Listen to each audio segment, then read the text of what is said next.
As you see, we got the package delivered in the containers, okay? You can order the package already plated, and it'll come with the balsamic on the side, and you can just drizzle it, okay?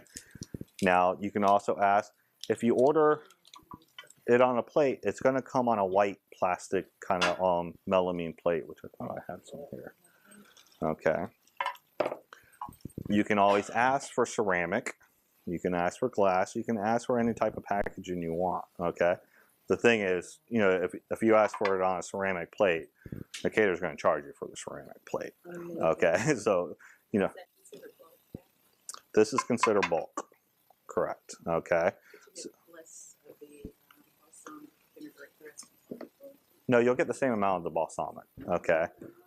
Bulk is easier as a flight attendant. You're always going to want to order in bulk, because if you don't order in bulk, you're going to leave it up to me or Sav or the other person to decide of how am I going to present it to your passengers, okay? And as well as quality will lessen as well, because to say if these were little hors d'oeuvres on a little canapes or something like that, the canapé breads, or if we use the Parmesan crisp, if I put that tomato on there and plate it up and put it on a thing and wrap it up and give it to you, yeah, a couple hours later, it's going to be soggy, and your passenger's going to look and go, I know what's supposed to, you know, what you were thinking, but it wasn't there. So your best bet is to try to put everything together on the airplane, and that's why it's so important to make sure everything is labeled. Ask the caterer to label everything, because if you don't label everything and say if you had 12 passengers and you have 4 different salads and 5 different hors d'oeuvres, and you ask for everything bulk, now you're going to get all these bags and all these containers and stuff like that. What goes with what? You know, and if you're not specified of saying, hey, you didn't ask for things labeled, that's not my fault, in a way. It's always going to be the caterer's fault for some reason, because you're going to be upset and say, hey, the caterer. But that's why it's so important. That's why I try to teach flight attendants is really order your catering and be precise. Your best way for ordering catering is to first email the ordering. So you actually email the order and saying, hey, I want like this, this, and this. And then call and say, I want to go over the order. Because now you got 2 trails. You can say, hey, if you mess up, here's the email of how I wanted it. And I also called and specified this way. So always do both. So therefore you have a paper trail and stuff like that. How is everything so far? Good? Easy? All right. How did you feel about plating and presenting? Pretty simple? Yeah, you can definitely, you know, and that's why I say it's so important to, get rid of all this. That's why it's so important to really learn culinary and take as many classes and read books and stuff like that of how to present food. Because that's a lot of your job, you know, safety and your passengers and stuff like that. But ultimately, you're going to be in the air, and you're going to have to cook the food, okay? And if you don't ask for directions of how to cook the food, how are you going to know? Because a steak can be cooked a million different ways. Like if I had a passenger who wanted a medium steak, how would I order that steak? Yeah, I would order it rare, because it's hard to cook something back to a rare point. But if you order it medium, and now you have a medium steak, and now you're going to have to heat it up, it's going to be well done. And that's why it's so important to order 2 temperatures before what you really should be. Even though it might take a little longer to heat it up, at least you can keep an eye on it. As well as your ovens. There's a lot of different ovens on your aircrafts. Have you guys ever been on a private airplane? Yeah, so there's a lot of different types of ovens in there. So just because you're telling the caterer and say, hey, the caterer say, hey, cook it at 350 for 20 minutes and stuff like that, which is a great thing. But what if it's a convection oven? And at home, how many of you guys ever calibrated your oven? Yeah, really. I can guarantee you, as a professional chef, I can guarantee you oven temperature is different from no matter where you are. Every oven is different, especially bacon. Bacon's very important because but altitude will change things. It's much higher, okay? Food in altitude also changes, okay? You need more salt, more seasoning, more spices and stuff like that when you're higher air because of the altitude and the dryness and the lack of humidity, okay?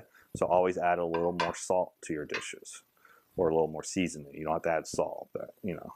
So our next dish is going to be, we'll do the pork tenderloin. So you're going to order, there's a lot of different ways to order your main entrees too. So this is one way. This would be the complete entree. All comes in one, okay? So you have everything in here. You have your starch, your veg, your protein, and your garnish in a way, or your sauce or something like that. But what's the problem with this, I'm going to say? Now, this is a great way to order, but as flight attendants,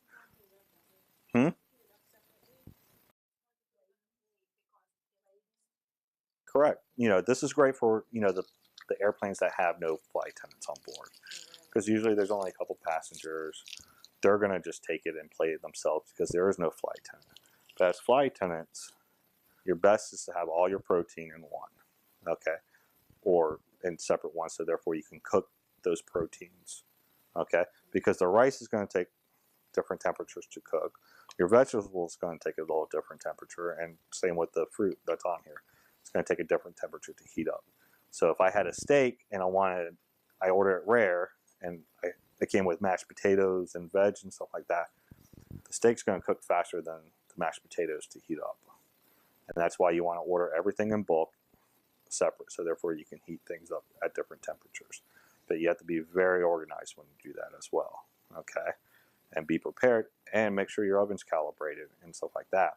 Now, as far as food safety wise and everything like that, refrigeration on airplanes. Do we have refrigerations? Yeah, we have very limited. I mean, if you're lucky, you have, you know, this right here as a refrigerator, okay? Some have refrigeration, some are air cooled, okay? Which means when you take off, they take the air from the outside and blow it through the refrigerator and out. But when is it cold up in the air? Only when you're up in the air. Then it's like 40 degrees or minus 40 or whatever, and it takes that air and cools down that refrigeration.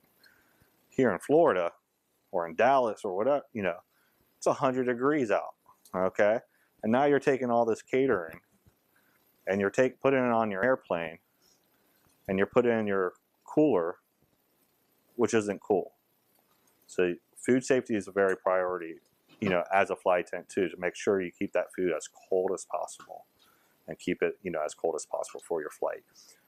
When you put stuff in the refrigeration, put the stuff that you're going to use first in the front and the stuff that you're going to use last more in the back to keep it as cold as possible, okay? So as far as this dish, let me get some gloves real quick. So you'll have your complete meal like right here, okay? I would order it separate, like I said, as a flight attendant. You can take your meal, take your starch, set it right in the corner.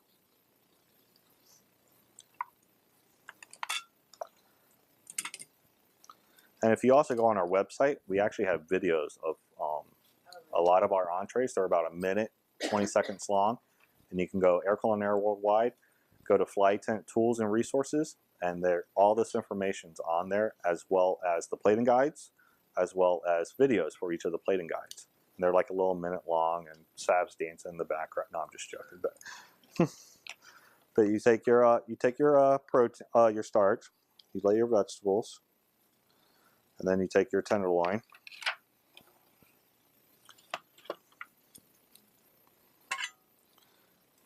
And what is a bias? Does everybody know what a bias is?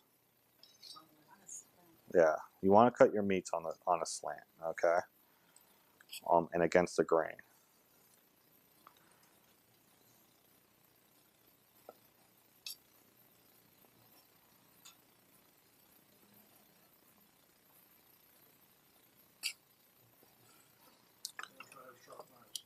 Yeah, make sure you have sharp knives. That's very important, especially if you have a chef on board. because they're not going to like it if you don't have sharp knives. But usually they'll bring you. But you'll take your pork, you shingle it out.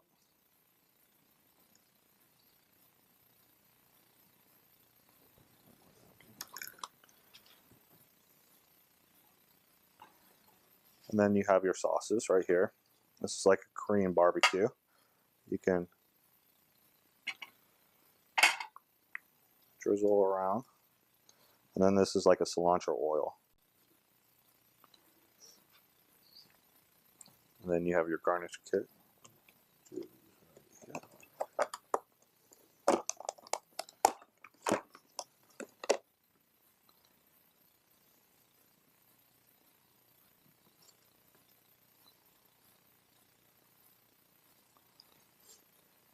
And it's a pretty simple dish. But any of your steps that you cook should only take about 5 steps, no matter what it is. It could be the most exotic dish or anything like that, but plating should be only really 5 steps. Starch, veg, protein, slice, sausage. This would be for one.